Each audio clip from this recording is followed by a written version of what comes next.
Hi everyone. First of all, I hope you had a good New Year. Hope you had a nice Christmas and you got plenty of nice presents. You maybe got some new toys for Ableton. You maybe got some plugins. You maybe just got booze. Who knows now? Anyway, big long pause. You have to excuse me a little bit. I'm a little bit under the weather here. I've been partying too hard.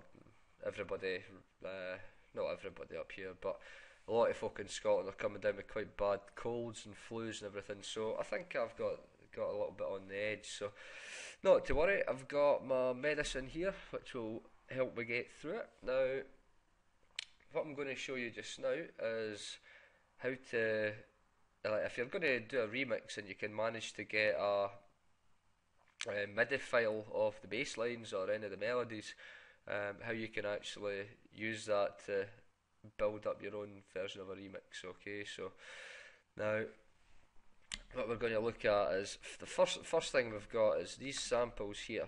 Okay, these aren't actually samples, these are MIDI clips. Now I managed to find a place on the internet which had the MIDI line for the bass line for Daft Punk's Around the World, which as you can see, it's only really 3 different parts that's in it. This part, this part, and this part. So I never even used all 3 parts. I've only went to the bother of getting 2 of the parts.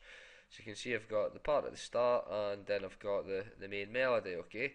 Now what we'll do is I'll play the noise first, and then I'll show you how I went about making the noise and how I set it up so I can have this control. So well.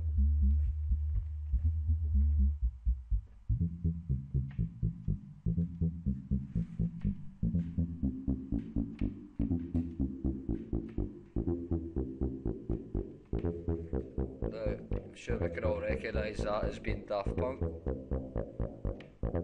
Yeah, I'm going to drop in the next bit in just a moment, build it up.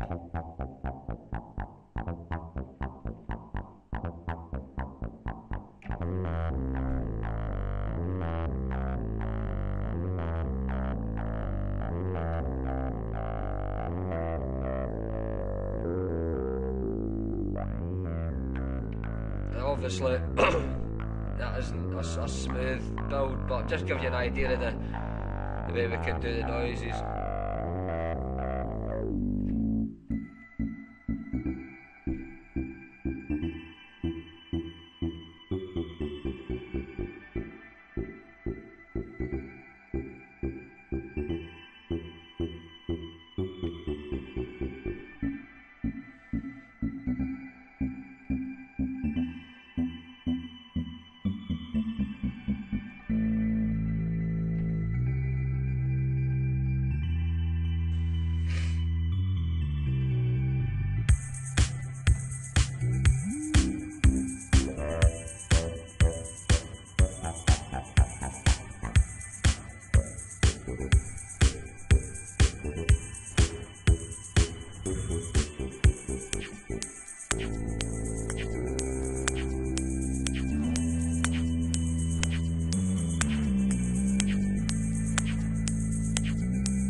So as you can hear, you can have quite a lot of control over it.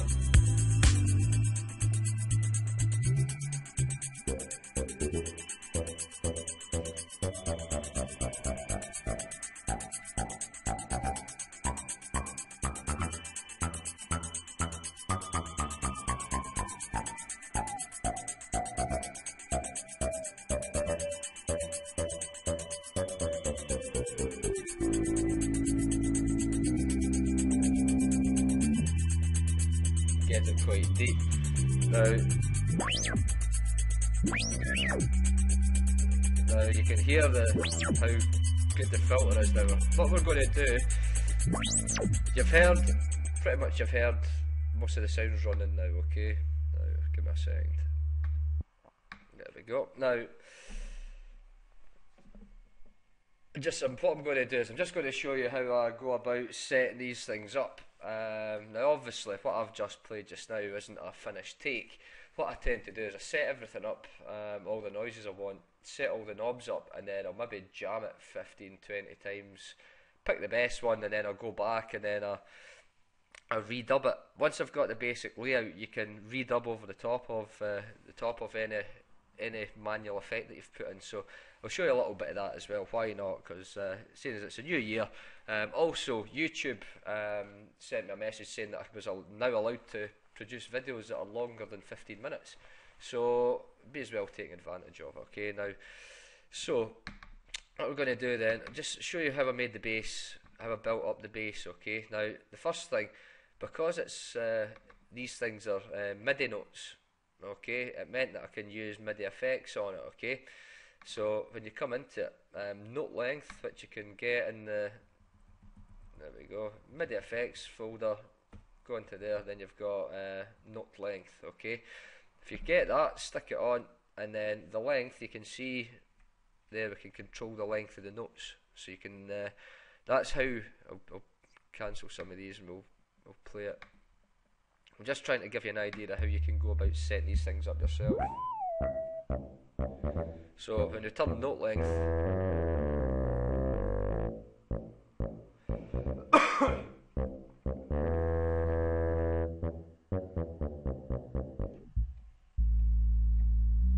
so you can see that's how we did that part. Okay, so that's fine. Now the machine that's actually providing the noise is the Tal Pro. Now this is something that if you want it you have to pay for it, but you can use any bass synth. It doesn't need to be the one I'm using, you could use any one. Okay, so that's a bass synth there. It's quite a meaty bass that you can get off it. Now after that I've stuck on a little bit of reverb. I've used a thing called the Tal filter. Now this one you'll be glad to know is actually free, so I'll dig out the link for this. Now the Tal filter is really, it's something else. It's like I find that if I'm trying to do mixing or whatever using Ableton, the Ableton filter seems to let me do mixes better, but when I'm actually trying to do like parts inside tracks and everything, the Tal filter, it cuts things quite really cleanly. Now I'll let you see what I mean by that. I'll play this again and we'll just get it to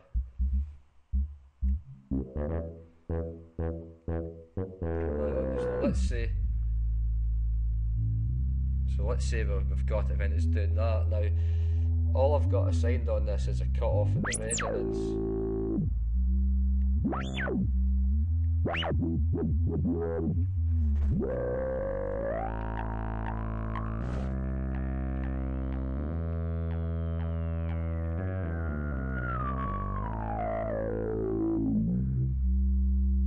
As you can see, you can get some really good cuts, but when you've got the resonance right up,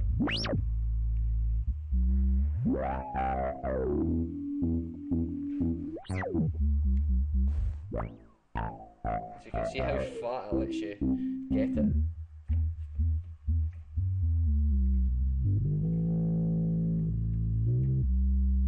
So there, that's what the Tal filter's for. Now what we'll do is I'll switch off these things.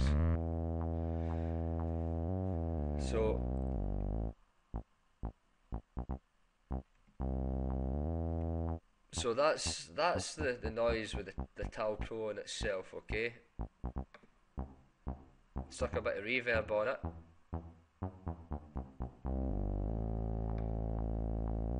So the reverb makes quite a nice difference, and then you really notice the difference when the Tal filter comes in.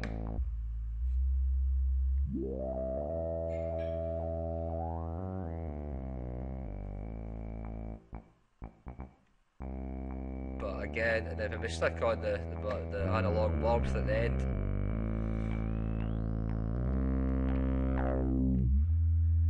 see how it all comes together to give you the noise, okay? Now, what I did as well, all I did was I duplicated these two samples, the MIDI clips, flung them over here. So rather than just having a bass line, I could also have like a sort of synth part to it as well. Okay, so if we come into that, you can see that that corresponds to that. It's just the same part looped. Okay. Now, if I close that and play this one.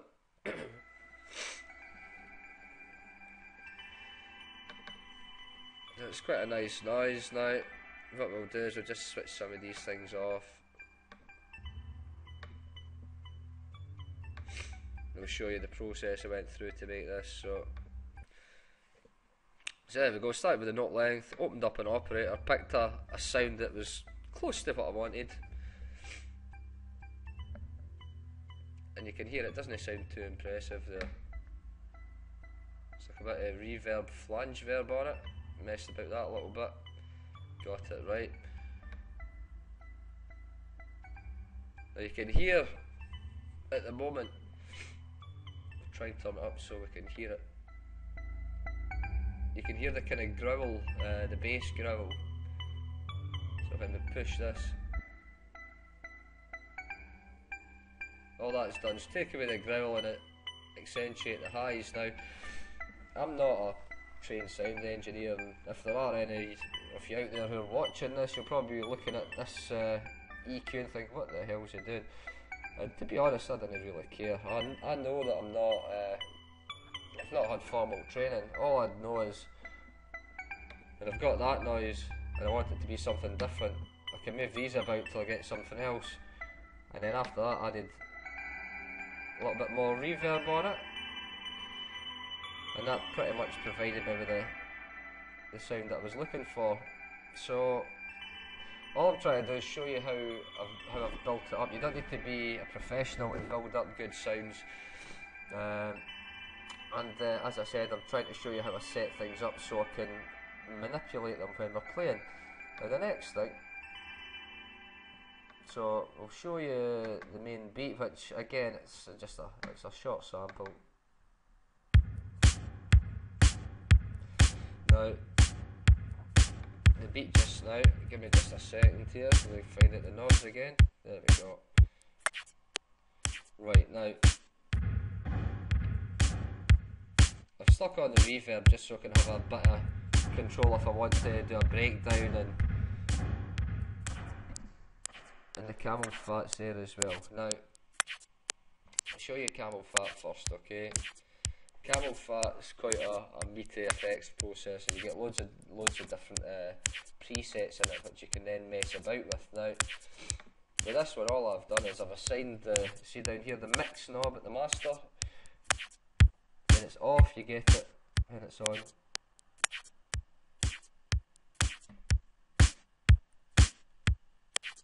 so again that could be doing a little bit more work because it's not really that exciting.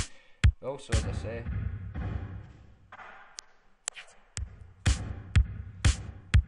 but you can hear that we can get it sounding pretty nice just with those two knobs. Okay, now I've stuck another TAL filter on here. Now I'll show you why. Now we're not actually controlling anything on the TAL filter. TAL filter being one of those, okay. But watch what happens when I switch it off. But I'll turn the reverb right down so we can just hear the noise, okay. So we can hear the raw noises. That's what it sounds like without the TAL filter. That's what it sounds like with it, with the cut off right up and the resonance right down. So obviously made it sound sort of sharper and whatnot, so kept it. And as I say, these other things are just so I can have some manual control, and as I say, set some knobs. Now the rest of it is just simply, oh well, I'll show you this one here. This part here was actually me messing about with the mic. I didn't have any samples for Around the World, but I thought if I'm going to mess about and pretty much rip off their song, do a version of their song, I should at least maybe try and record my own voice. So I sat with my headphones on with it looping round and just recorded myself into the mic various times, and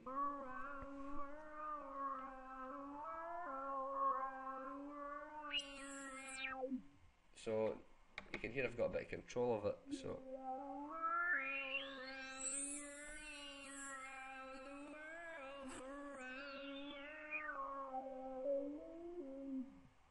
you can hear that.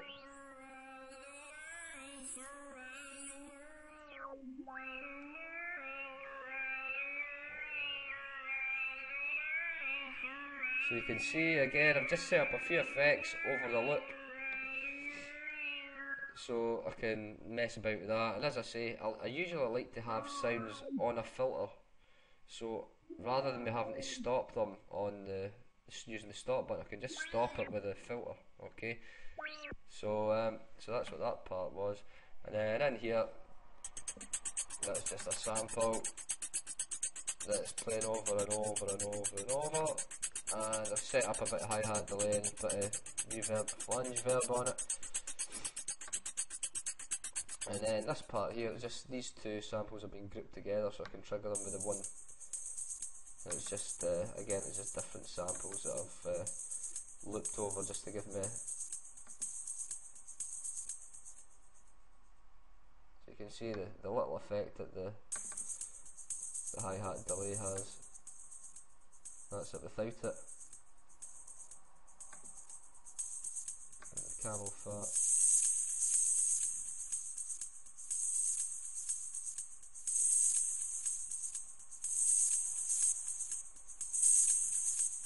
So you can see I've got loads of things set up.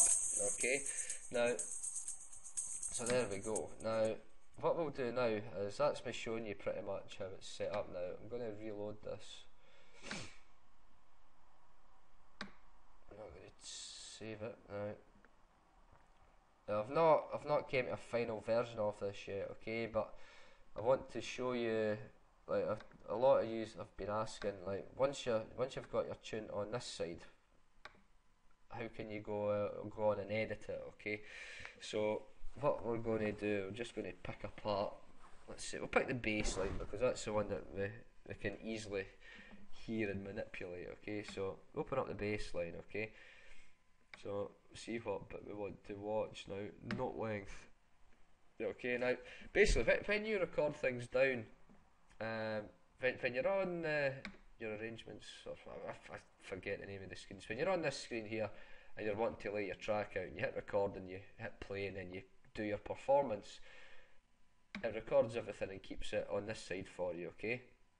Now you can see here that when we come into the drop down menu at the top, it's got the little red dot and the little red dot. Now that indicates that at some point in the performance these effects had something moving on them, okay?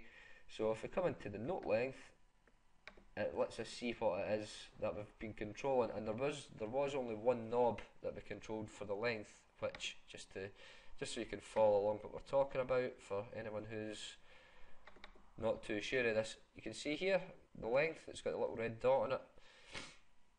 That's what, see this envelope here, and then it comes up and it changes. That corresponds to the knob for the note length, okay?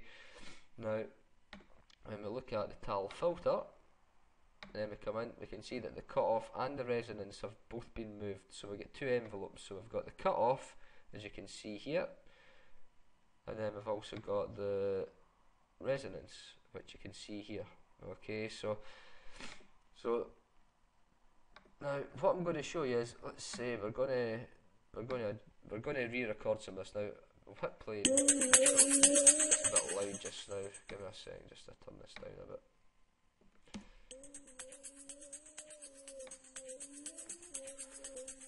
Now we'll skip it into it a little bit to the bass. Skip it a bit further.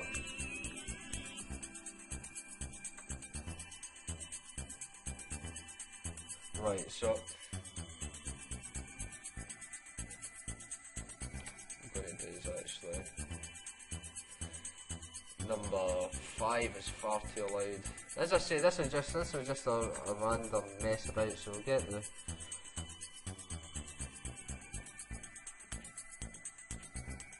stuff that we want mixer, and then we want track volume.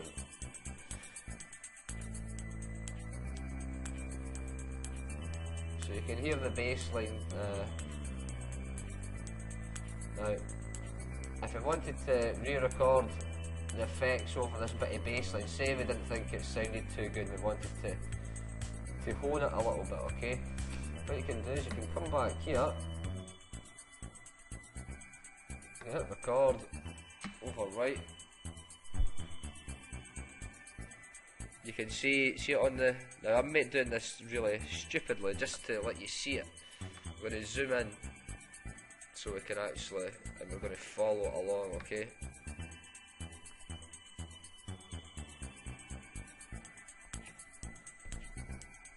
So you can see that I've got control of it over the top of it.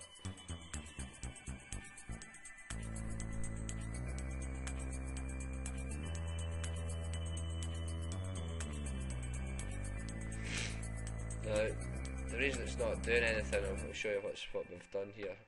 Guaranteed, right? When we come over, the tal filter's not on, because you could hear it wasn't making any difference to the sound. So there we go. So I'm just trying to give you an idea of how you go about things in this back side, okay? So we'll come back over, we'll find the bass line, we'll get the tal filter, and we'll get the cut off again, okay? So you can see where I started abusing the cut off, okay? Now play it from here again and you'll hear. What we're really doing is listening to the bass line here.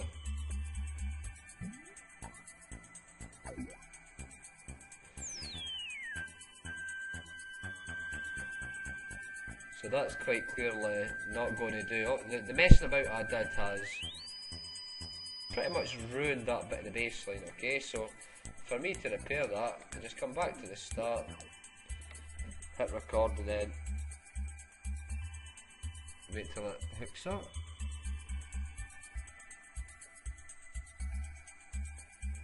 You can see at the bottom it was taking a while for it to pick up the knob, so we'll have to go back and do that bit again, but we'll just see if we can get the knob picked up before we go in. There we go. Is that one picked up? Yep. Right. That's some things you've got to be aware. Sometimes it depends what. Like at the moment, I've got Ableton running. I've also got a program called Camtasia Studio running, which is quite heavy on the processor. So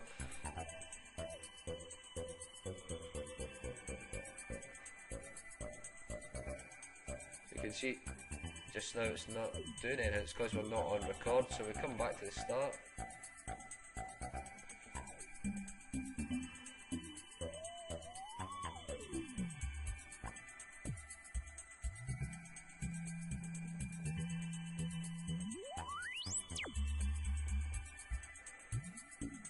So there we go. Now, come off. So all I'm trying to show you here is obviously I've not done that to any sort of level that you would be happy with, if you like. I'm just trying to show you how, as I say, people were asking, right, we understand that you didn't like layering things up just by copying and pasting over here. But once you've done it, once you've played your song live, how do you go back and edit it? So that's pretty much all I do.